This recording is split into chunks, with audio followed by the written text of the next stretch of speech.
4 emotions that can change your life in one day.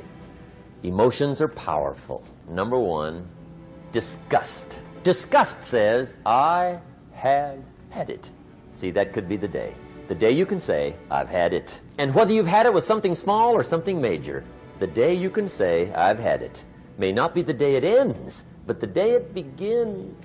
The man's finally had it with mediocrity. He's had it with being a loser. He's finally had it with those awful sick feelings inside, knowing his wife is at the grocery store looking at 2 cans of beans, one marked 37 cents, one marked 39 cents. And the guy sick inside knows his wife's going to buy the 37-cent can, and she doesn't even like the brand. Do you know why she's going to buy the 37-cent can? To save 2 cents.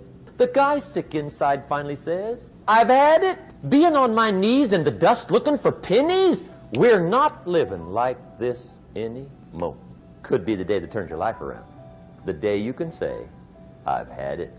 Here's the next one, decision. And decision making is powerful, and it's emotional. That's those knots in the pit of your stomach, right? Waking up in the middle of the night in a cold sweat, trying to decide. We sometimes call it inner civil war. What shall I do? Well, for progress, you must decide. The best advice I can give you came from a wealthy friend of mine who said, if it's easy, do it easy. If it's hard, do it hard. Just get it done. If you went home tonight and in the next few days cleaned up a whole list of decisions, that might furnish enough inspiration for the next 10 years. I found this out many times after you've decided. Getting on with it is easier than deciding. Sometimes decision is the toughest part. Here's the next emotion, desire, wanting to bad enough. And I don't know how to tell you to want to. That's something you've got to come up with. There's 2 things I know about desire. Number 1, it comes from inside, not outside. You don't send off for it. Number 2, I know desire can be triggered by something. Who knows what it might be? Sometimes desire waits and sleeps for something to happen. Maybe it's a book. Maybe it's a song.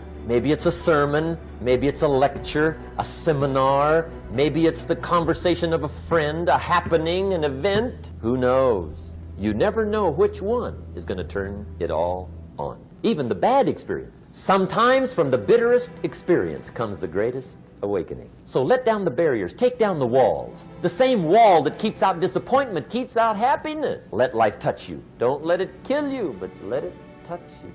Here's the last one, resolve. Resolve says I will. 2 of the most powerful words in the language, I will. Benjamin Disraeli once said, nothing can resist a human will that will stake even its existence on the extent of its purpose. Shortly put, I'll do it or die. See, that's powerful. That could be the day that turns your life around. The world has a strange way of stepping aside when somebody says, I'll do it or die.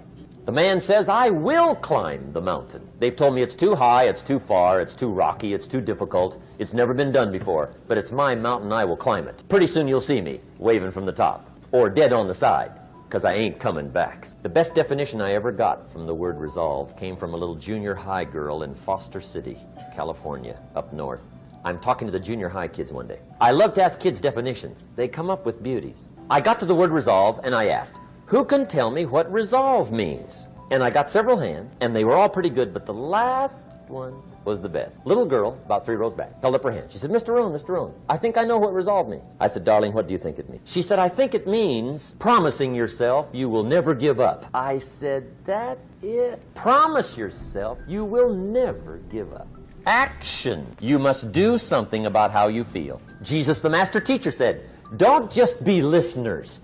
Be doers. The world admires the doers. Whatever it takes to get you to try harder, read more, set your goals, and go for it. Some people never will have much. They're too cautious. Now, you can also be too reckless, but you can also be too cautious. This is called the timid approach to life. And my caution was always the risk. Risk used to drive me right up the wall. I used to say, what if this happens? It's all risky. The minute you were born, it got risky. If you think trying is risky, wait till they hand you the bill for not trying.